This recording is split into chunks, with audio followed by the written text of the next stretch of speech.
My name is Leslie. I am a student at the American College of Healthcare Sciences. Today I was asked to talk about my definition of health and what health means to me. Before I get into my definition, the first thing I did for the project was I looked up the definition of health on Google. And I found that it is a state of being free from illness and disease. I think that's very vague, but it's a start. So how do you get to this freedom from injury or illness or disease? The next thing I looked was what is a naturopathic meaning of health, because they tend to take the overall picture of the human being and to try to find the root of the cause rather than masking symptoms. So their definition is a 3-step process. The first is elimination of bad habits. Maybe we all know what ours are. The second would be correcting those bad habits. And the third would be adopting new principles of living. So what are you going to do day to day to not fall back into those old habits? Of course, nobody's perfect. We just do our best, and that's all we can do. So next I'll talk about maybe what my definition of health might be.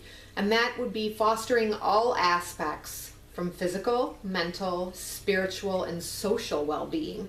I feel that the absence of one of these is incomplete. So let's talk about each one of those very briefly.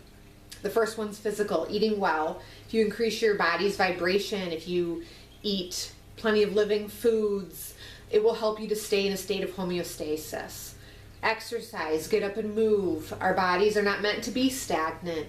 This not only strengthens your body, but it helps with the effects of day-to-day stress, mental and physical, and helps boost your mood. Sleep. We should have optimally between 7 to 8 hours of sleep a night. It's when your body rejuvenates itself, when it heals itself. All of your systems. But if you already find yourself in a state of disease or illness, you should try to aim for more than that. I know that's challenging, but that will make a big difference. Next would be mental and spiritual health. I kind of put those two together because sometimes they can cross over depending on what your definitions are. So I lumped them together, talking about what is your belief system, what is the direction of your life. It's a journey. Are you following your passion? Do you do what you like for a living, or is it something that you hate to do? That's a very important part of health in my mind. If you're doing something you love, then it's not a job. Outside of that, do you employ good stress-reducing techniques? Do you let life happen to you, or do you take charge of your life? When you're in a constant state of fight or flight, it affects every part of your body, your organs, your mind, your gut especially. And we all know now there's a huge link between the mind and the gut. So employing stress-reducing techniques is critical to health. I think those are basics of mental and spiritual health. For those that are very religious, this can also fall into this category. Having faith is very important to feeling good day to day. And then moving on to social well-being. Do you coexist peacefully in your community? Do you feel like your basic needs are being met? Do you contribute to your community? Sometimes volunteering can make you feel really good about yourself.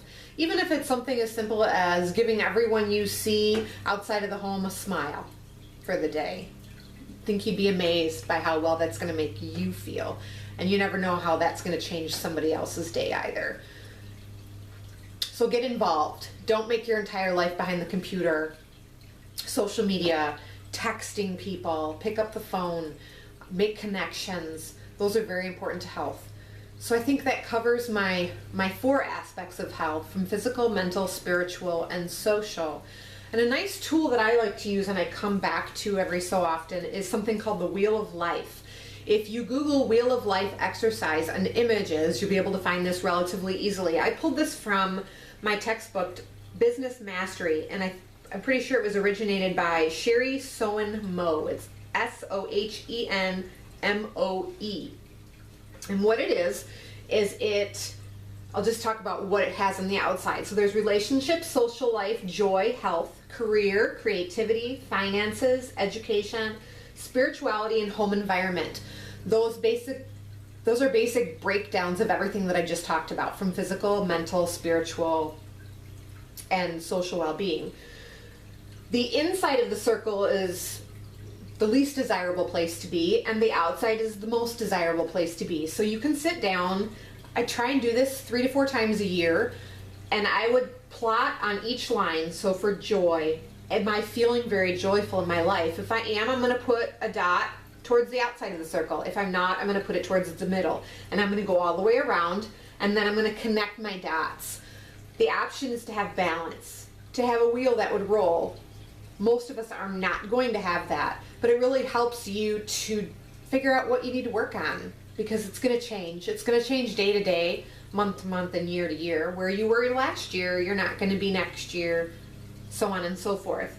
But this wheel of life is very helpful, just to help you see where you are and what you might need to work on. So with that, that is my definition of health. I hope you enjoyed it. Thanks.